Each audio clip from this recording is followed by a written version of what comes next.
हमारी शील और श्रद्धा, ये इसकी पहचान हम समझ गए थे। आज हम समझने वाले हैं वीर्य की पहचान। महाराज, इसी तरह योगी दूसरे संतों के चित्त को मुक्त देख स्वयं भी उस पद को पाने की बड़ी आकांक्षा करता है और उसी के लिए प्रयत्न तथा परिश्रम करता है। इसी तरह मन में बड़ी आकांक्षा पैदा करना श्रद्धा की पहचान है। सरल सी बात है, श्रद्धा से आपके मन में आकांक्षाएं भी उत्पन्न होती है। इस बात को समझिए कि श्रद्धा से आकांक्षा उत्पन्न होती है। दानी व्यक्ति की और दान बड़ी बड़ी देने की आकांक्षाएं होती है। शील पालन करने की और के शीलों की पराकाष्ठा तक जानने की आकांक्षा और बड़ी होती रहती है। तो ये श्रद्धा आपको महत्वाकांक्षी बनाता है। पर धर्म के क्षेत्र में, दान के क्षेत्र में, शील के क्षेत्र में, समाधि के क्षेत्र में, तो ये बात आपको समझनी होगी। श्रद्धा से धारा को पार कर जाता है। प्रयत्न में तत्पर हो रहने से सागर को पार जाती है। वीर्य से दुखों का नाश कर देता है और प्रज्ञा से बिल्कुल मुक्त हो जाता है। वीर्य की पहचान। राजा बोला, भंते, वीर की क्या पहचान है? महाराज, दृढ़ कर देना वीर्य की पहचान है। जो पुण्य धर्म वीर्य से दृढ़ कर दिया गए हैं वे कभी नहीं डिगते।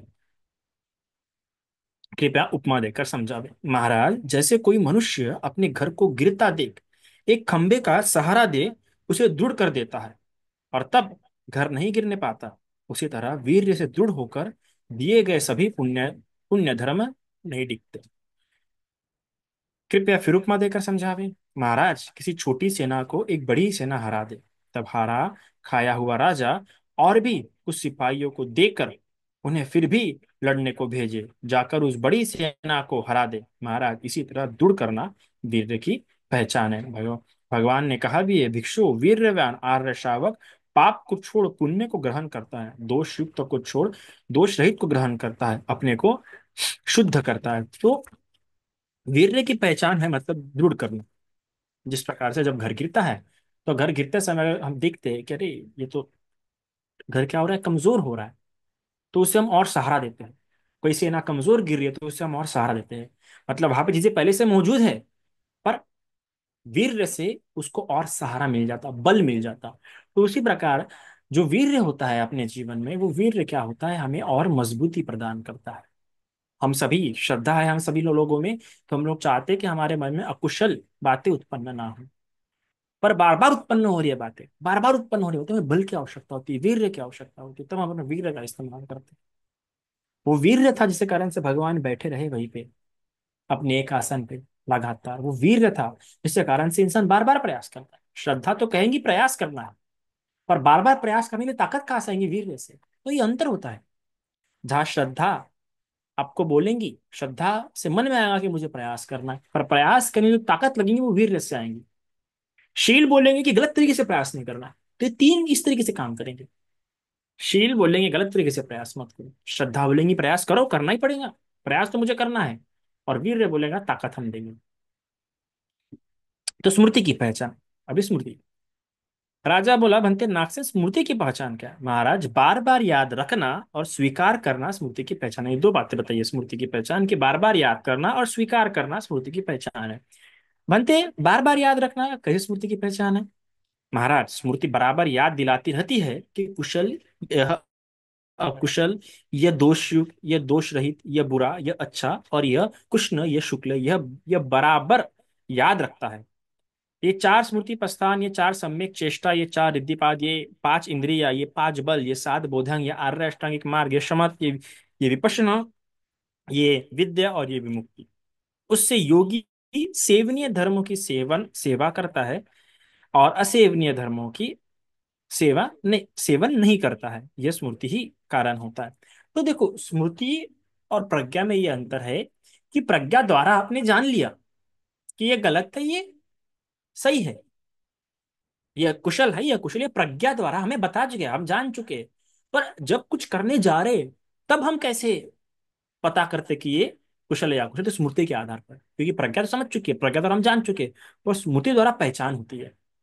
प्रज्ञा द्वारा जानने का कार्य होता है, प्रज्ञा द्वारा हमें पता होता है, पर उस पता हुए ज्ञान को आंखों के सामने में कौन रखता है, याद कौन दिलाता है? तो वो स्मृति है।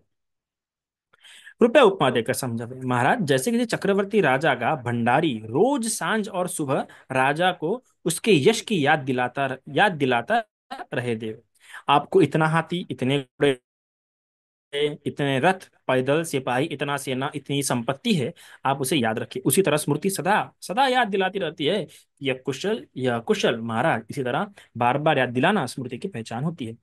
जैसे कि अगर कोई राजा है, कोई राजा का जो एक होता है कोषाध्यक्ष, जो कोषाध्यक्ष याद दिलाते रहते हैं कि देखो इतना पैसा, उतना जो एक राजा को पता होता है कि भी पैसा आ गया है हमारे पास, या पैसा आते रहता है हमारे पास, ये राजा को पता है क्योंकि वो राजा है। पर कितना पैसा आया है ना, वो राजा को पता है, पर अभी कितना शेष है, कितना बचा है, ये सारा काम कौन करता है? स्मृति कहती है। स्मृति उसके दिमाग में लाती है, बार बार लाती है दिमाग में। प्रज्ञा द्वारा जान लिए, पर बार बार बताने वाली कौन है? बार बार बताने का कृत्य कौन करता है? किसके द्वारा उसे बार बार पता लगता रहता है? हमने तो अभी आपने, आप धर्म सुन रहे हैं, रोज धर्म सुन रहे हैं, रोज नए धर्म में कई सारी नई नई बातें बताते हैं हम आपको, आपने जान लिया। पर कई बार आप ही नहीं कर पाते क्योंकि स्मृति बलवान नहीं, आपको याद नहीं आ रहा है क्या भगवान ऐसा बोला था। तो ये जो याद दिला रहा है वो स्मृति है। बनते स्वीकार करना कहीं स्मृति की पहचान है। जैसे दो कृत्य बताते, दो काम बताते ना स्मृति के, तो ये दूसरा है। महाराज स्मृति उत्पन्न होकर खोज करती है कि कौन धर्म हित के और कौन धर्म अहित के, ये धर्म हित के, ये धर्म अहित के, धर्म भलाई करने वाले और ये धर्म बुराई करने वाले। उससे योगी अहित धर्मों को छोड़ता है, हित के धर्मों को स्वीकार करता है, बुराई करने वाले धर्मों को छोड़ता है और भलाई करने वाले धर्मों को स्वीकार करता है। महाराज, ही तरह स्वीकार करना स्मृति की पहचान है। कृपया उपमा देकर समझावे। कृपया महाराज, किसी चक्रवर्ती का प्रधानमंत्री समझावे, यह आपके लिए हित का है, यह अहित का है, यह भलाई करने वाला है और बुराई करने वाला है। फिर अहित को छोड़ हित को स्वीकार करता महाराज। उसी तरह स्मृति उत्पन्न होकर खोज करती है कि कौन धर्म हित के। भगवान ने कहा भी है, भिक्षुओं, मैं स्मृति को सब धर्मों को सिद्ध करने वाली बताता हूँ। बनते आपने ठीक कहा। तो इस प्रकार से दो कृत्य बताए गए। एक सबसे पहले बार बार याद दिलाती है। अब याद दिलाने के बाद क्या होता है? जैसे में पता लग गया ये कुशल है, यह कुशल है, दूसरा कृत्य क्या होगा कि बाबा एक्सेप्ट कर लोगे, हाँ ये करना है, वो नहीं करना है। आप एक्सेप्ट भी करते हैं, हाँ जो करनी होगी वही करना है। ये भी कौन करा रही है आपसे? स्मृति करा रही है। अगर स्मृति नहीं होंगी, स्मृति बलवान नहीं होंगी, तो आप नहीं कर पाएंगे। इसलिए स्मृति के साथ में बलवान होना भी उतना ही आवश्यक है। आपसे स्वीकार कराती है, स्मृति होंगी तो ही आपसे स्वीकार होगा। इसलिए कई बार क्रोध के समय में क्या होता है कि व्यक्ति अपनी गलती एक्सेप्ट नहीं करता क्योंकि उसके पास स्मृति नहीं होती है, माइंडफुल नहीं होता, प्रेजेंस ऑफ माइंड नहीं होता उसके पास, इसलिए वो अपनी गलती एक्सेप्ट नहीं कर पाता। क्रोध के समय में आप किसी की गलती एक्सेप्ट नहीं करा सकते। गलती एक्सेप्ट करना सबसे पहले स्मृति लाओ, माइंडफुलनेस लाओ, सती लाओ, तभी वो इंसान अपनी गलती एक्सेप्ट करेगा। सिर्फ स्मृति ही ये कृत्य कराती है एक्सेप्ट कराने का। क्रोधी मन, क्योंकि क्रोधी मन में स्मृति होती नहीं है, लोभी मन में स्मृति होती नहीं है। तो उस जब उस युक्त से कोई चित्त है, लोभ युक्त चित्त है, द्वेष युक्त चित्त है, उसमें स्मृति नहीं है, तो स्मृति ना होने के कारण से स्वीकार नहीं कर पाएंगे। तो किसी व्यक्ति को स्वीकार करना है तो सबसे पहले स्मृति उत्पन्न करो। स्मृति है तो स्वीकार करेंगे ही करेंगे, क्योंकि याद आ जाएगा ये गलत है या सही है। समाधि की पहचान, राजा बोला भंते समाधि की क्या पहचान है? महाराज, प्रमुख होना समाधि की पहचान। जितने पुण्य धर्म है सभी, जितने पुण्य धर्म है सभी समाधि के प्रमुख होने से होते हैं। इसी के और झुकते हैं, यही ले जाते हैं और इसी में आकर अवस्थित होते हैं। कृपया उपमा देकर समझावें।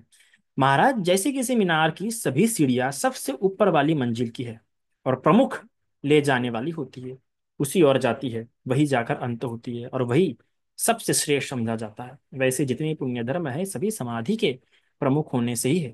कृपया फिर उपमा देकर समझावे। महाराज, कोई राजा अपनी चतुरंगी सेना के साथ लड़ाई में जावे, सारी सेना, सभी हाथी घोड़े, सभी रथ और सभी पैदल सिपाही की लड़ाई ही की ओर बढ़े, उसी ओर झुके और वही जाकर छूजे। महाराज, उसी तरह जितने पुण्य धर्म है उसी तरह प्रमुख होना समाधि की पहचान है। भगवान ने कहा भी है, भिक्षुओं, समाधि का अभ्यास करो, समाधि लग जाने से सच्चा ज्ञान होता। बनते आपने ठीक कहा। समाधि मतलब क्या? प्रमुख होना। समाधि मतलब क्या होता है? चित्त की एकाग्रता। एकाग्रता ही होती है जो इंसान को एक दिशा में लेके जाती है। अगर एकाग्रता नहीं होगी तो आप एक दिशा में नहीं जा पाएंगे। जैसे सीढ़ियां, सीढ़ियां बराबर एक दिशा में होती है और सीढ़ियां जहां लेके जाएंगी उसी दिशा में जाएंगे और बराबर एक दिशा में लेके जाएंगी। अगर अगर ऊपर ले जाने वाली सीढ़ियां है तो ऊपर ही ले जाएंगी।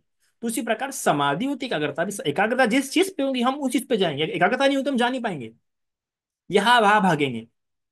तो जो लेके जा रही है आपको एक ही दिशा में, प्रमुख दिशा में लेके जा रही है, प्रमुख है जो सबसे आगे में है, वो है समाधि। अगर समाधि नहीं होंगे तो आप आगे नहीं जा पाएंगे। समाधि मतलब एकाग्रता, एकाग्रता मतलब पता है कि कहाँ जाना है, पूरा फोकस्ड है आप वहीं पे, तो ये होता है समाधि।